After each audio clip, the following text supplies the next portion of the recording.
শিমলা মরিচের এই রেসিপিটা কে কে তৈরি করেছেন? আসসালামু আলাইকুম। আমি Meherunnesa cooking and blog page থেকে আজকে এই তো একটি ইফতারের রেসিপি নিয়ে চলে আসলাম।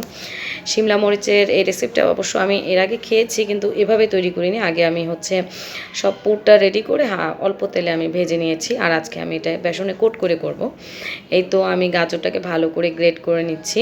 গ্রেট করে এখন আমি পেঁয়াজটাকেও গ্রেট করতে চেয়েছি, যেহেতু এটা নতুন পেঁয়াজ, এটা গ্রেট হবে না, তাই আমি একদম ছোট ছোট করে মিহি করে কেটে নিচ্ছি ছুরি দিয়ে। একদম ছোট ছোট করতে হবে, যেহেতু এটা তো আমি তেলে ভাজবো না। এটা গাজরের সাথে আমি কিমার সাথে একবারে রান্না করে নিব হালকা আছে। এখন আমি সামান্য একটু লেবু কুচি দিয়ে দিচ্ছি, লেবুর ছুলকাটা আর কি, ছুলকা কুচিটা দিব। দিয়েই তো আমি তেলের মধ্যে মাংসর কিমাটা দিয়ে দিব। দিয়ে আমি এটাকে একটু ভেজে নিব, হালকা ভেজে নিব। ভেজে আমি যে গাজরটা রেডি করেছি গাজরটাও দিয়ে দিলাম। গাজর, পেঁয়াজ আর লেবুর ছুলকা যেটা ছিল, এটা আমি একসাথেই সবগুলো দিয়ে দিয়েছি। দিয়ে আমি একটু হালকা আঁচে নেড়ে নিচ্ছি। এখন আমি চুলার আঁচটা অল্প করে দিয়ে তারপর আমি তো শিমলা মরিচের যে বিচিগুলো আছে, বিচিগুলোকে ফেলে দিচ্ছি। কারণ বিচিগুলো ফেলে না দিলে এগুলোতে পুরগুলো ভরা যাবে না। আমাকে সহায়তা করছে আমার দুই মেয়ে, আমাকে সাহায্য করছে।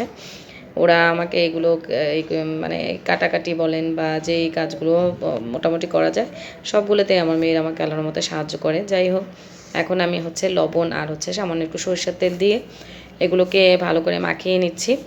আর এই তো আমি চলে আসলাম গাজর যে আমার পুরটার কাছে চলে আসলাম।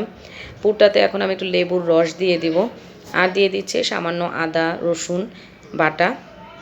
যেহেতু আমি রসুন কুচিটা দেইনি, আদা রসুন বাটাটা দিয়েছি। দিয়ে দিচ্ছি একটু সয়া সস, দিয়ে দিচ্ছি একটু আপনার ফিশ সস, তারপর দিয়ে দেবো একটু টমেটো সস।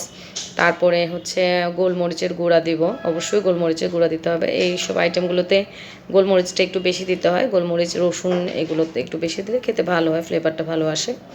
এখন আমি এখানে অ্যাড করে নিচ্ছি চিলি ফ্লেক্সটা দিব, কারণ আমার বাসায় সবাই মোটামুটি একটু ঝাল পছন্দ করে। আর দিয়ে দিচ্ছি আমি ম্যাগি মশলাটা দিয়ে দিচ্ছি। আমার মোটামুটি পুরটা রেডি হয়ে গিয়েছে। এখন এই তো আমি পুরটা ক্যাপসিকামের শিমলা মরিচের যে আমি কেটে নিয়েছিলাম শিমলা মরিচের ভিতরে ঢুকাচ্ছি। ঢুকিয়ে আমি এগুলোকে একদম মানে ডিপ ফ্রাই করব। আগে আমি একটু বেসনটা গুলিয়ে নিচ্ছি। আমি 2 চামচের মতো বেসন দিয়েছি, আর প্রায় 2 চামচের মতোই আমি দিয়ে দিয়েছি কর্নফ্লাওয়ার। তারপর দিয়ে দিলাম একটু চিলি ফ্লেক্স, হলুদ মরিচ, সামান্য একটু ধনের গুঁড়া, জিরার গুঁড়া দিয়ে আমি ভালো করে লবণ দিয়েছি, ভালো করে পানি দিয়ে মিশিয়ে নিচ্ছি। মিশিয়ে এই তো আমার এটা বেসনটা মোটামুটি রেডি হয়ে গিয়েছে। এখন উপরে আমি একটু গোলমরিচ দিয়ে এই তো আমি একটু তেলের মধ্যে বেসনটার মধ্যে কোট করে তারপর এটা তেলের মধ্যে ভেজে নিয়েছি। খেতে মাশাআল্লাহ অনেক ভালো হয়েছে, শুধু একটু লবণটা আমার কাছে কম